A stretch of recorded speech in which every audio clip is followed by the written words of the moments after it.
So this is pretty important. Ever since Global was announced, there has been something that went particularly under the radar until recently. Different regional servers. To make it cut and dry, there will be three servers in Gross Online 2. The original Chinese server, which will be a year ahead of everyone else, the Darkwinter server, and the Haoplay server. The Chinese server I'm only mentioning for clarity's sake and isn't part of this discussion. If you want to go on a Chinese server, you gotta do this whole thing where you verify your identity to customer support, and that's a whole different ballpark. The real discussion to be had here is why are there two different global servers for the global audience? So first, I just want to say, not everything I say is based on sheer facts. Some stuff I will say we based on my own personal research and experience as a person who has played online games for the past 20 years. Jesus, it's been 20 years. Yeah, I just personally enjoy researching this stuff.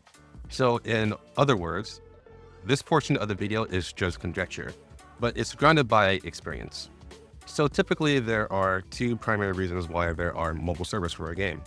The first and most obvious is simply server capacity and distribution. The more that people log into a server, the more unstable a server can get because it runs out of bandwidth. And with global servers now hitting over 4 million pre-registrations, it stands to reason that just having one server isn't feasible. It also stands to reason that Mica probably has a data center as well. A data center is where they house their servers to maintain all the data in one place. This also means if anything goes wrong, they know where to go and who to call to fix the issue. The problem is data centers cost a lot of money, especially to keep them running literally 24/7. So this can be a reason why they hired Haoplay. It's just to alleviate that pressure. The second reason is much more serious, and that's payment allocation. I know how much of a frustration this can be because when I was playing Ghost Frontline 1 and I wanted to buy gems, I had to go as far as installing the game on a new system and linking my Gmail account to my Sunboarding account to let Google Pay do its thing. Fact is, Mica doesn't use their own payment system. They rely on Google Play Store or the App Store. That means if Google or Apple aren't distributing those games in certain regions, then their user can't buy stuff because their account won't allow them. Now in Ghost Frontline 1, they solved this issue by literally having an external website where you can buy directly from there, while also having the ability to use a lot of different payment options. But it's not ideal. So it can be a likely reason that Haoplay just bypasses all those issues by making in-game purchases as easy as it needs to be. Now, I do need to stress again that this is all conjecture. I don't have a Mica representative to talk to verify this. But let's get into the big thing about this debacle, which is the differences between Darkwinter server and Haoplay server. The answer to this is simple. There aren't any. This can be specifically verified through the devlog video that producer Yuzong pushed out, where towards the end of the video, he does address these questions.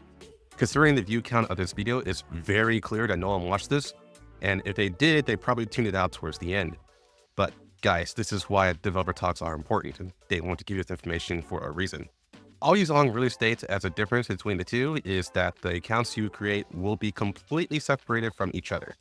So if a player creates an account on Darkwinter, you cannot pull that account if you decide to play on Haoplay. Everything else about the game is entirely the same, which makes sense. It's not like Mica would create two separate global builds. That's just more work for them.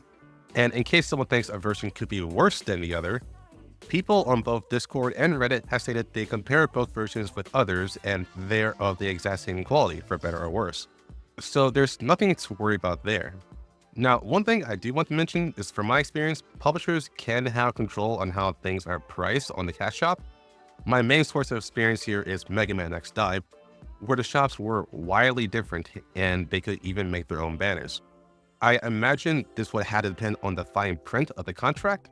So just do my due diligence here and saying to just check the shop once the game comes out. Now, I know there is a lot of confusion regarding Steam because some people are saying that only the Haoplay version is on Steam, but that simply isn't true. I can literally verify myself that my Steam page for Ghost Frontline 2 states the publisher is Darkwinter. I can't even access the Haoplay page. So it is definitely based on your own region. And even if you don't want to be hard-locked to a choice, you can just go to the official website for either version and download the game there. Links will be in the description. So you don't even need to interact with Steam at all. Now, I do imagine Steam could make it easier to buy stuff. Steam does have its own payment options built in after all. So just keep that in mind. Now, one thing we did find out is Haoplay will launch 2 days after Darkwinter, and this alone is going to cause everyone to say screw the Haoplay version. I don't know why Haoplay is delayed by a measly 2 days. I don't know why that decision was made, but at the end of the day, it is just 2 days. And if you're planning on playing this game for years, 2 days is just a drop in the bucket. So it's best to just see this as a way to test to see if you can buy anything from the shop. And if you can't, you can try the Haoplay version afterwards. That's about it for this video. If you have any questions, you can ask me here or on Discord. I'll answer to the best of my ability.